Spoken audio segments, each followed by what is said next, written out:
저는 당연히 애플은 놀라운 기업이라고 생각합니다. 한번 지켜보시죠.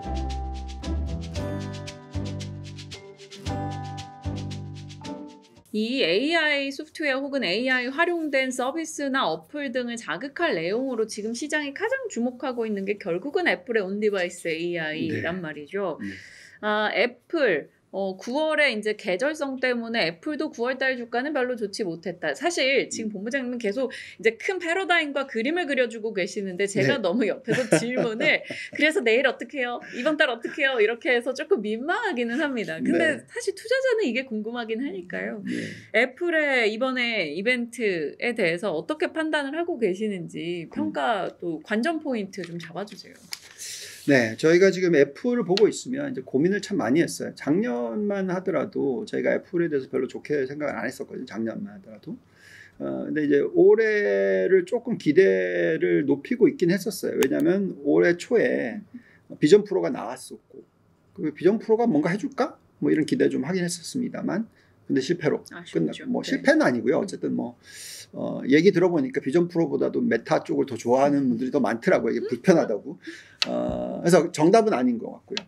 근데 제가 볼 때는 애플이라는 기업이 과거에 인터넷 온띵화 시키는 데 있어서 가장 대표적인 종목이고, 그리고 수익을 벌어들이는 부분도 보시면 과거에는 애플 폰을 팔아서의 벌어들이는 수익에서 애플 폰을 이용한 애플리케이션 관련된 수익을 벌어들이는 게 전체 수익의 절반인 거죠. 반반인 거죠. 하드웨어, 소프트웨어 다. 그러니까 제가 애플이 그걸 해낼 수 있다라고 생각합니다. 장기적으로는. 근데 뭐 지금 뭐 벅셔 해서웨이에서 뭐 많이 팔았다더라, 뭐 이런 여러 가지 뉴스 때문에 사람들이 좀 걱정을 많이 하고 있지만, 저희는 이제 이번에 나오고 있는 이 아이폰 16 여기에서 이제 얼마나 그 온 디바이스 관련돼서의 여러 가지 얘기가 나올지가 굉장히 좀 궁금합니다. 어쨌든 지금 얘기 나오고 있는 거 보면은 뭐 많은 내용들이 있는데 저도 사실 디테일하게 이해하기에는 시간이 걸릴 것 같아요. 어쨌든 뭐 OS 업데이트 있을 거고, 애플 인텔리전스에 대해서 설명이 좀 많이 있을 거고, 결국은 어떻게 AI를 쓸 수 있을까 하는 부분에 대해서 좀 해답을 찾을 수 있을 것 같습니다. 과거에 한번 해본 기업이니까. 그렇죠?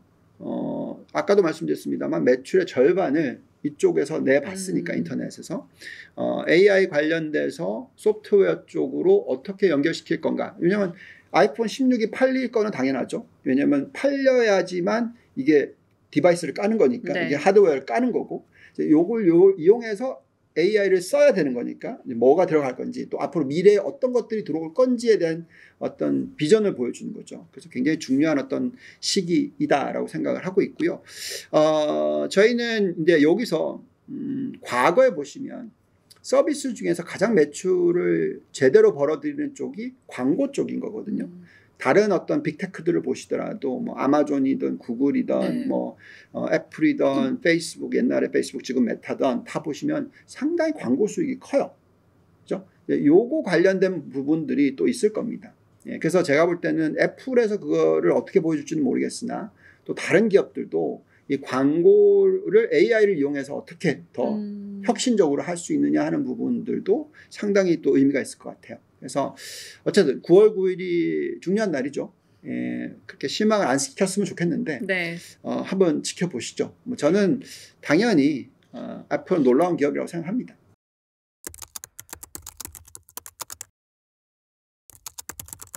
이제 주요 빅테크 기업들을 저희가 이렇게 쭉 훑어가면서 각 산업을 보고 있는데 지금 저희가 얘기 안 한 기업이 바로 테슬라예요. 테슬라도 테슬라가 자극하는 게 너무 많습니다. FSD도 있고 뭐 ESS, 전기차 혹은 로보택시 뭐 너무 많아요. 근데 테슬라가 이제 10월 10일에 로보택시 공개 예정이고요. 가정용 로봇 내놓겠다 뭐 이런 얘기도 하고 있는 상황입니다.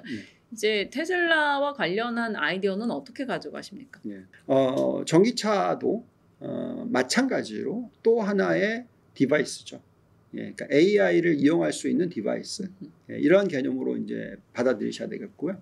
마찬가지로 로봇도 AI를 이용할 수 있는 디바이스죠.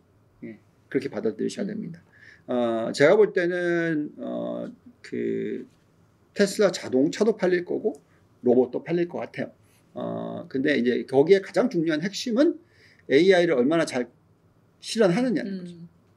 그래서 그러려면 결국은 기술력이 있어야 되는 거고 데이터가 있어야 되는 겁니다. 근데 제가 생각할 때는 전 세계에서 데이터를 제일 많이 쌓아가고 있는 게 테슬라이지 않을까.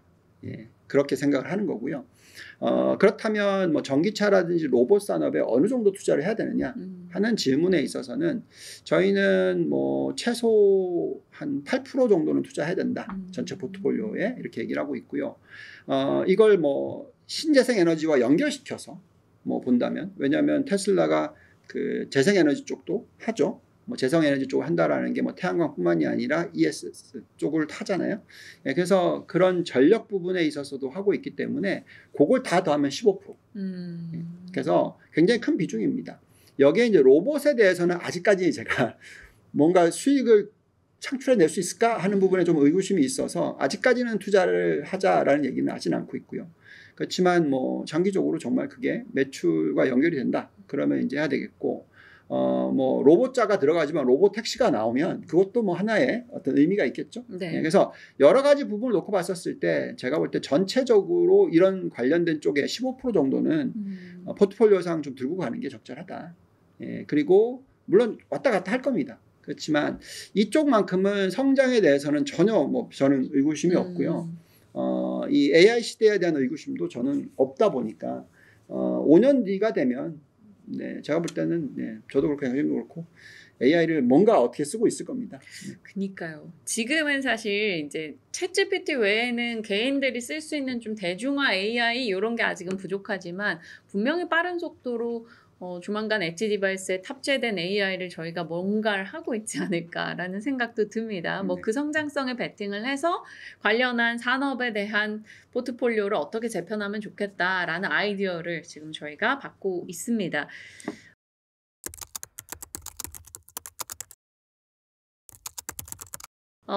사실 뭐 국내 투자자분들을 고려한 질문도 하나 네. 고민을 하다가 네. 그러면 이 사이클이 끝나지 않았다라는데 왜 국내 반도체는 마치 끝난 것처럼 외국인의 패대기 매도를 막고 있는지, 뭐 물론 삼성전자에 좀 집중이 된 매도긴 합니다만 국내 반도체 산업에 대해서도 좀 질문을 드리고 싶어요. 네, 두 가지 이유가 있을 것 같아요.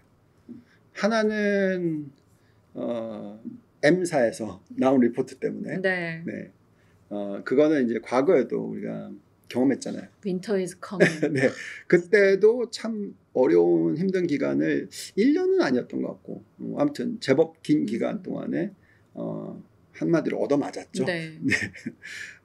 이제 그렇다 보니까 이제 그런 영향을 받았던 것 같고요. 근데 제가 볼 때는 그 리포트의 윈터스 카밍 리포트와 피크를 준비하자 리포트의 차이점은 윈터스 카밍은 너무 거의 이제 조정이 오기 바로 전에 나왔던 거고 사실 피크 카밍은 이제 내년도 1, 4분기, 2, 4분기 이 얘기를 하고 있으니까 이제 수개분기라고 분기 뒤죠. 네. 그래서 제가 볼 때는 이거는 이벤트가 그렇게 오래 갈 것 같아 보이지는 않아요.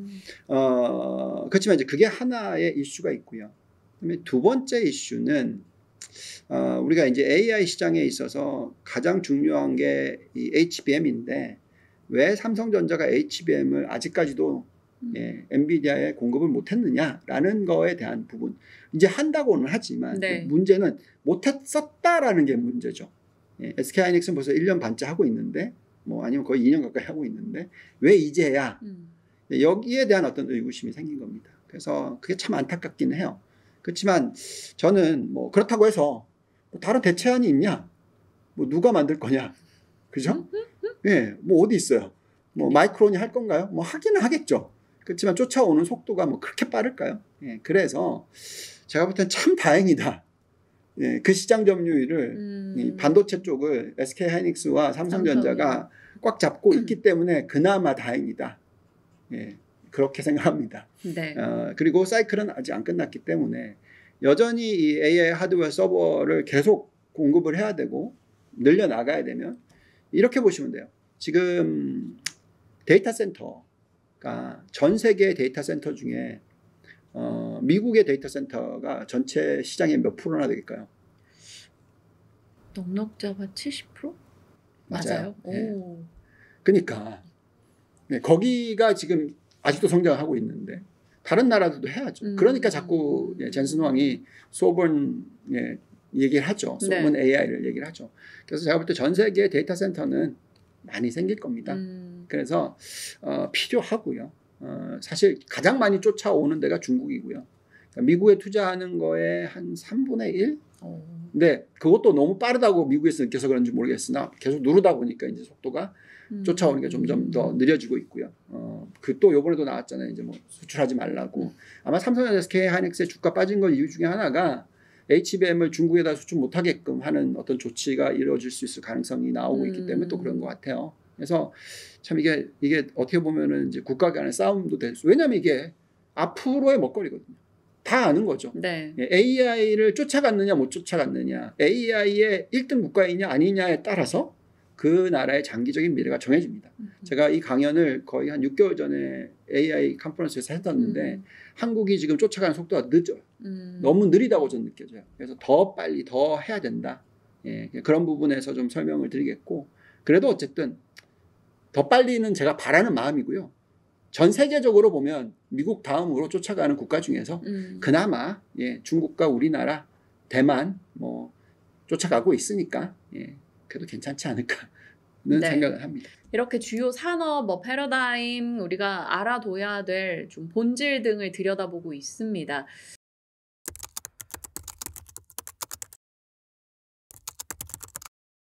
많은 걸 얘기한 것 같아요. 주요 빅테크 산업들 그리고 뭐 FOMC. 근데 그 외에도 뭐 요즘에는 BOJ 이슈도 중요할 것 같고 대선 불확실성도 있고 이래서요. 좀 본부장님이 보고 계시는 시장에 이제 저희가 째려보고 있어야 되는 관전 포인트 그리고 9월의 전략을 설명해 주신다면요. 네. 저는 아무래도 좀 장기적인 차원에서의 투자를 하는 성향이 강합니다. 그렇게 느끼실 거예요, 다들. 그렇다 보니까 이제 단기적으로 몇 월 달은 뭐 어떻고, 몇 월 달은 어떻고를 잘 안 하다가 요즘에 하도 궁금해하시는 분들이 많아서 조금 언급은 하기는 하는데, 사실 그게 저는 뭐 이해도가 그렇게 높다고 생각하진 않고요. 그렇지만 뭔가 장기적으로 영향을 미칠 만한 이슈에 있어서는 들여다봅니다. 디테일하게. 그게 뭐냐면 어쨌든 간에 대선이 일어나고 나면 큰 법안이 바뀔 수 있는 부분이 있거든요. 그러니까 여태까지 예를 들어서 민주당이 집권을 하면서 다 아시겠지만 IRA 법안이라든지 뭐 반도체 법안이라든지 뭔가 큰 영향을 미치는 법안들이 나왔었잖아요. 그게 이제 업종에 영향을 미치거든요.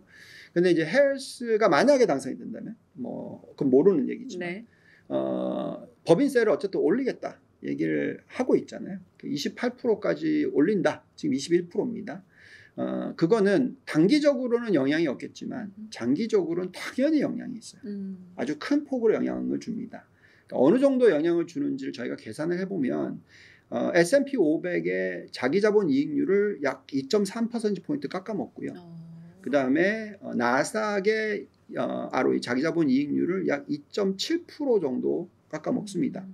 그럼 이제 그 숫자는 최소 10% 이상이라는 거예요. 그러면 이익의 10% 이상이 없어진다라는 것은 장기적으로 굉장히 큰 이벤트입니다. 그래서 그거에 대해서 굉장히 예민하게 좀 생각을 하고 있고요. 거기에 대해서 이제 분석을 해봤더니 결론적으로는 만약에 진짜 해리스가 당선이 되고 그걸 또 통과시키고 그래서 실행이 2026년부터 시작이 된다. 어쨌든 2025년까지는 있어요. 이게 계속 세금을 안 내도 되는데 이제 2026년부터는 이게 이제 만기가 되니까 그 법안이 이제 끝나니까 그래서 그렇게 됐었을 때는 아마도 이 올라갈 수 있는 매력도가 많이 줍니다. 그래서 어느 정도로 주는지를 대충 계산해 보니까 미국의 S&P 500은 한 16%포인트 그리고 나스닥은 한 17%포인트 정도 줍니다. 그래서 이제 그걸 감안시키고 장기적인 어떤 예측을 해야 되는 거예요. 근데 뭐 다행인 거는 그래도 그렇게 준다 하더라도 S&P 500 기준으로서 뭐 연간 한 10% 이상 상승할 수 있는 여력은 남아 있다. 이렇게 보여지고요. 나스닥 기준으로서 연간 한 뭐 15%에서 뭐 좀 더 높게 올라갈 수 있는 여력은 남아 있다. 요 정도로 깎인다 하더라도. 그래서 조금 안도는 합니다. 근데 그게 되지 않기를 바라고는 있지만 지켜봐야죠. 그건 네. 모르는 거니까. 예, 그런 부분이 있겠고요. 자, 그렇다면 지금 이번에 어떻게 포트폴리오를 조정하고 뭐 대응을 해야 되냐? 결국 9월 달은 이벤트가 많죠. 네, 18일 날 이제 금리 인하 있고요. 그렇다 보니까 이제 요게 맞물려서 어느 정도의 좀 변화가 생기기 때문에 포트폴리오도 좀 변화를 시켜야 된다. 그럼 이제 금리 인하가 되는 건 당연하니까 거기에 대한 비중을 좀 늘리는 건 맞다. 그래서 저희가 빅테크 쪽에 좀 줄이고 금리 민감한 주택 건설을 좀 늘리고 그다음에 이제 빅테크 안에서 하드웨어를 좀 줄이고 소프트웨어를 좀 늘리고 뭐 이런 정도. 그래서 여전히 저희는 성장주, 가치주 8대2 전략을 펴고요. 그 안에서 IT 쪽이 60%나 되지만 그 안에서 또 이제 분리를 했었을 때 뭐 정말 좀 더 먼저 나아가고 싶은 분은 반반, 하드웨어 반, 소프트웨어 반. 저는 지금 현재 시점에서는 한 6대4 정도가 맞지 않을까. 하드웨어 6, 뭐 소프트웨어 4, 뭐 이 정도. 이런 식으로 포트폴리오 좀 구성을 해 놓으시고 연말까지 좀 그냥 쭉 가시면 괜찮지 않을까 이렇게 생각하고 있습니다. 네.